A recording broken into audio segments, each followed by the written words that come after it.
Kecanggihan dan kekuatan alat utama sistem persenjataan atau alutsista TNI AL terus ditingkatkan. Namun seberapa besar kemampuan alutsista TNI AL menjaga wilayah laut Indonesia saat ini? Dan apa tantangan ke depan dan kebijakan apa yang tengah disiapkan untuk memperkuat alutsista?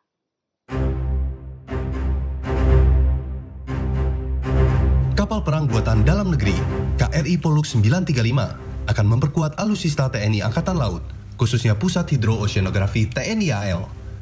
KRI Pollux 935 merupakan jenis kapal patroli cepat 40 meter yang memiliki spesifikasi panjang 45,50 meter, lebar 7,90 meter, tinggi 4,25 meter, dan draft 2,20 meter, dengan bobot 220 ton. Laksamana TNI Yudo Margono berharap semoga kehadiran KRI ini dapat menambah semangat dan menajamkan kemampuan TNI AL dalam melaksanakan tugas-tugas survei dan pemetaan laut.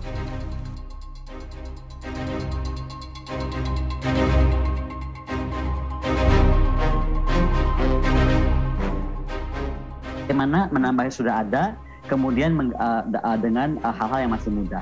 Kemudian mampu nggak dia interoperability gitu? Bagaimana prioritas ini digunakan untuk menguti semua matra? Jadi ada interoperabilitas yang bisa terjadi karena ada kemiripan atau hampir kemiripan. Kemudian kita mesti berpikir tentang cat mid cycle ya. Bicara alutsista kita bicara tentang cat mid cycle, saya nggak akan uraikan itu karena bisa satu SKS sendiri. Tapi bagaimana intinya sebenarnya makin tipe itu makin less ya kan atau makin sedikit, maka sebenarnya akan lebih sederhana baik pendanaan ataupun nanti kita membangun industri pertahanannya.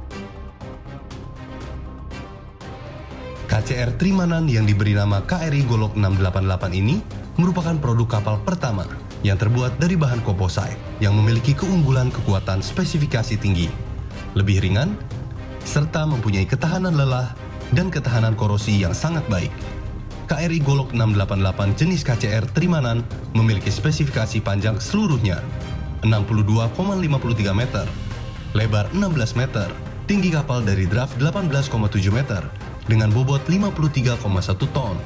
Pembangunan kapal jenis kapal cepat rudal atau KCR Trimanan merupakan manifestasi penting dari pemenuhan kebutuhan alat utama sistem senjata atau alutsista TNI Angkatan Laut, sesuai dengan perencanaan strategis yang telah ada, termasuk luasnya wilayah perairan Indonesia yang perlu dijaga.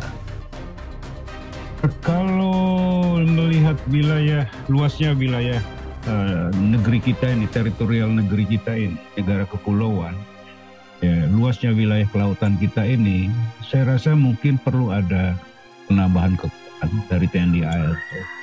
Ya, karena memang rawan kita ya, rawan dari apa? Dari kalau intervensi militer, saya rasa mungkin kemungkinannya kecil ya. Itu kita harus bisa siap dalam menghadapi dampak dari konflik yang berada di sekitar kita. Katakanlah mengenai laut. Kita tidak ada kepentingan di Laut Cina Selatan, ya. Tidak mengklaim. Ya. Itu kan yang klaim Cina, Taiwan, Filipina, Vietnam. Ya. Tetapi dampak dari konflik yang berkembang di sana itu juga besar kepada negeri kita, terutama karena wilayah Natuna yang sangat berbatasan dengan Laut Cina Selatan. Ya. Itu jadi kekuatan Angkatan Laut kita menurut saya perlu lebih diperbesar.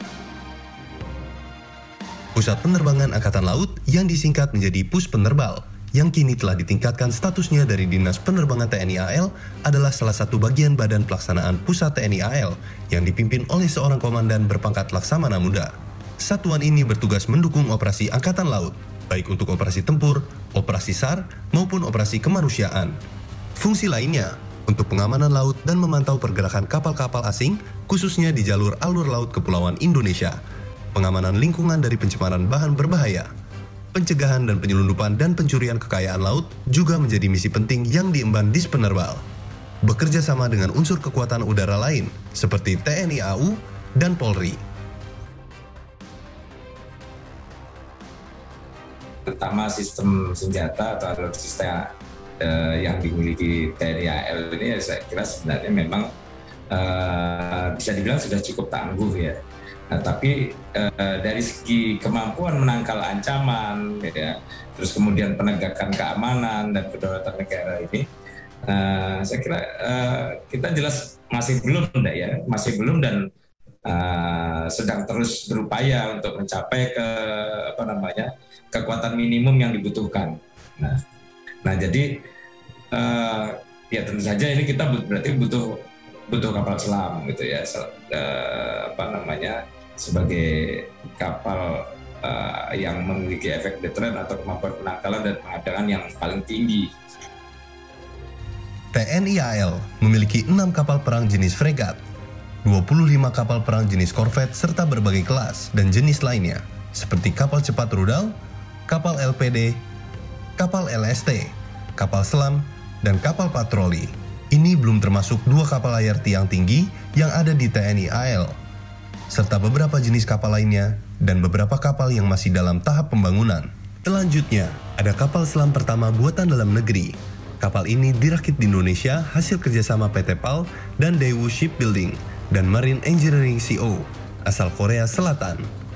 Kapal selam ini juga bakal dipasangi roket anti kapal perang UGM-84 Harpoon buatan Boeing. KPI Alugro dilengkapi dengan senjata torpedo Black Shark generasi terbaru, buatan Whitehead Alenia Sistemi Subake atau WASH. Anak perusahaan dari Leonardo Finmeccanica SPA, asal Italia yang beroperasi dalam pembangunan sistem senjata bawah air.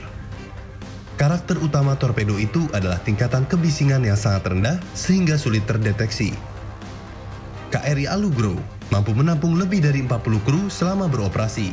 Kapal ini juga bisa berlayar lebih dari 50 hari dan didesain dengan lifetime mencapai 30 tahun. Kecepatan kapal selam kelas Chanbogo itu bisa mencapai 21 knot.